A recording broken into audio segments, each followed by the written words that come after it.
In April of 2023, police in a little town in western India got a call about something horrible being discovered inside of this tent on a farmer's property. So the police went to this property, they found this patchwork tent, which was propped up against the stone wall on the back of the property, and the police, they opened it up, they looked inside, and at first they didn't really understand what they were looking at. It just looked like a sort of weird religious shrine of some kind.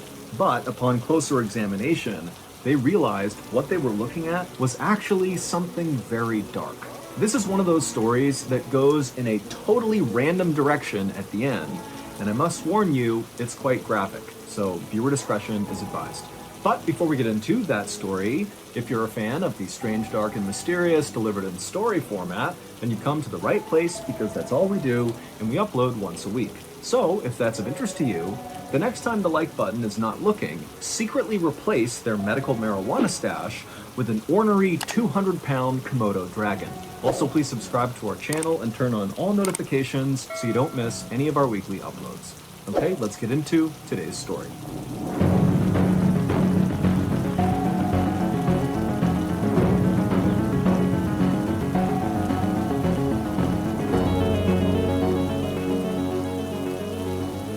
On the evening of April 15th, 2023, a mother and father named Hansa and Himu Makwana stood on the front doorstep of a little shack in a little village in western India called Vinchia.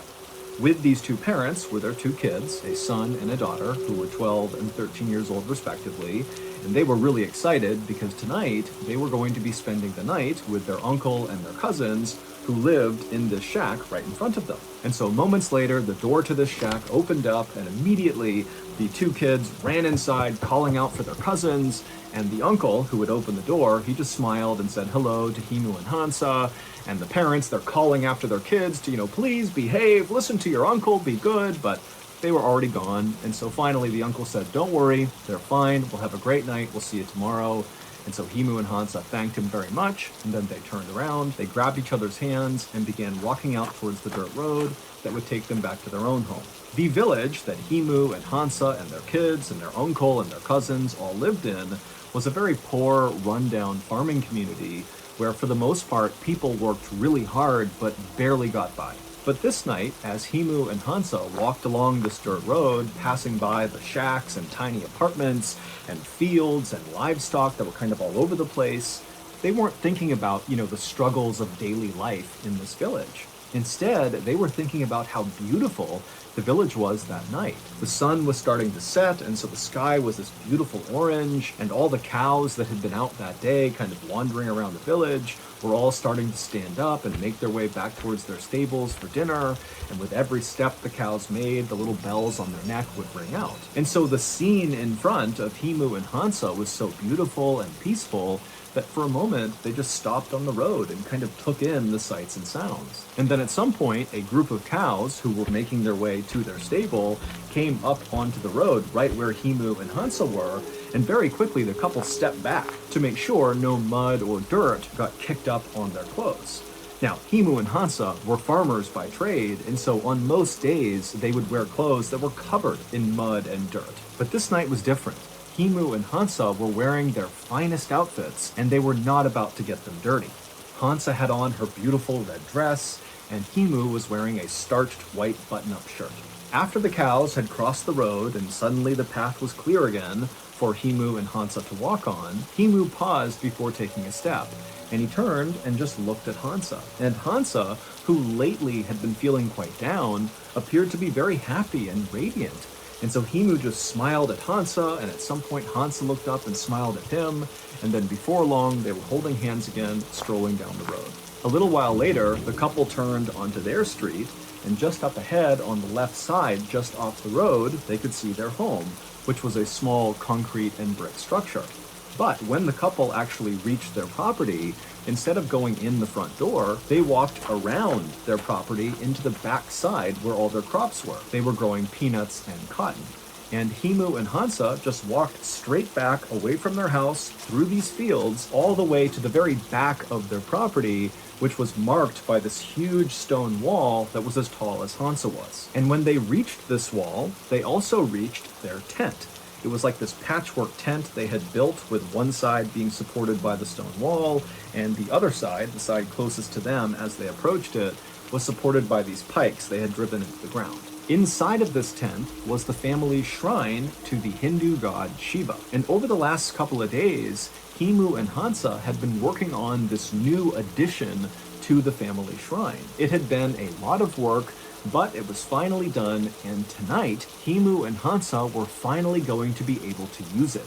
The couple stood outside the tent, taking in the sights and sounds of the beautiful sunset, and then, one after the other, they went inside the tent. The next day, sometime in the afternoon, Himu and Hansa's children returned from their uncle's house after sleeping over there the night before. And when they got to their home, they went in the front door and immediately called out for their parents. But their parents were not inside the house. And so these siblings walked all around the house and then went out the back door thinking maybe their parents were out in the fields working. But when they went outside, they saw their parents were not out there either. And so as the kids stood there kind of wondering where their parents were, the boy said to his older sister, maybe they're in the shrine.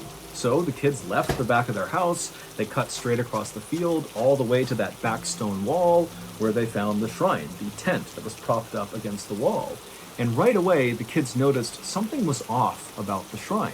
Whenever their parents were in there praying, they could typically hear them from a distance as they walked up to the shrine. But now, standing right outside of it, it was totally silent. The kids finally lifted up the flap of the tent, and they looked inside, and once again, they did not see their parents. Instead, what they saw inside of the shrine was totally confusing.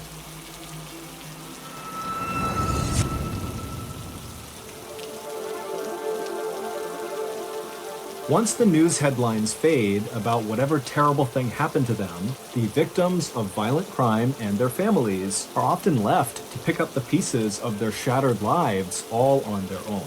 This is why we started the Mr. Ballin Foundation. It is a registered 501c3 charity whose sole purpose is to help these forgotten people. However, we can't do it alone. Since last year, with your help, we were able to raise and give away to victims of violent crime and their families nearly $500,000. And this year alone, our studio, Ballin Studios, is going to donate $1 million. And to be clear, the Mr. Ballin Foundation does not make a profit. Zero. Meaning 100% of your donations to the foundation go to the cause. Not to overhead, not to salaries, nothing. It's just the cause. So if you're looking for a highly transparent, very active charity that is just trying to do the thing we say we do to support victims of violent crime and their families, then look no further than the Mr. Ballin Foundation. To make a donation, simply go to mrballin.foundation and click on Donate. Again, that's mrballin.foundation and click Donate.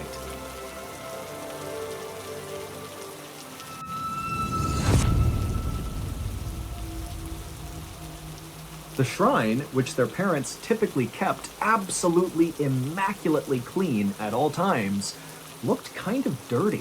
There was this weird, rusty-colored liquid kind of all over everything, including on some of the holy objects, like the picture and statue of Shiva. And in the middle of the shrine, where there was this fire pit, were these two hunks of meat that looked like they had been placed in the fire and then forgotten about. The kids knew their parents would never leave the shrine in this condition, nor would they spoil food and let it sit out on a fire and not eat it. And so they're thinking to themselves, what happened inside of the shrine and where are my parents? And then, when they did one more look around the inside of the shrine, they noticed something that they had not when they first opened up the tent. And when they realized what it was, they screamed and took off running. This is the story behind what those children saw. The night before, when their parents, Himu and Hansa, stepped inside the tent, they looked around and surveyed the shrine. Right in the middle of the shrine on the ground was that fire pit, and then off to the right side of the fire pit was a small egg-shaped statue that was a statue of Shiva, and then next to the statue was a picture of Shiva. Shiva is a powerful figure in the Hindu religion. He is viewed as a god of both rebirth and of destruction, and when he is portrayed, like in the photo and in the statue that was inside of the shrine, His skin is smeared white with the ashes of corpses. He has crescent moons in his hair, and around his neck are snakes and skulls. And so Shiva is kind of viewed as both a loving, kind god and also one to be scared of. And so after the couple looked around at their shrine for a second, they got to work.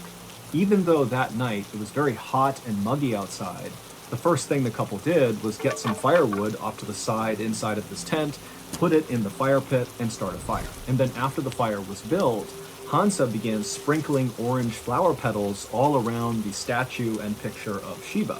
And at the same time, Himu got out a piece of paper and began writing a note. And as he wrote, his hand shook with nervous anticipation of what they were going to do that night. And then after Himu finished writing this letter, he and Hansa dipped their thumbs in ink and pressed them to the bottom of this note, kind of like signing the note. And then after the note was complete, they folded it up and tucked it between the statue and the picture of Shiva. Then Himu and Hansa turned their attention to their newest addition to the shrine. The new addition basically just looked like a big door frame, but without a door in the middle of it. It was made out of scrap metal that Himu and Hansa had gathered around their village, and if you were standing in front of this structure, it would almost look like you were looking at a doorway into the fire pit. And also draped over the top of this rectangular frame was a white rope. And so Himu and Hansa moved over right in front of this structure as if they were going to walk through the frame into the fire. But instead of doing that, they knelt down right at the base of the structure, right in the dirt, and then they both, in unison, began to say a prayer out loud. And then after the prayer was done, Himu reached up and grabbed one end of this white rope, and he began pulling it until it was tight.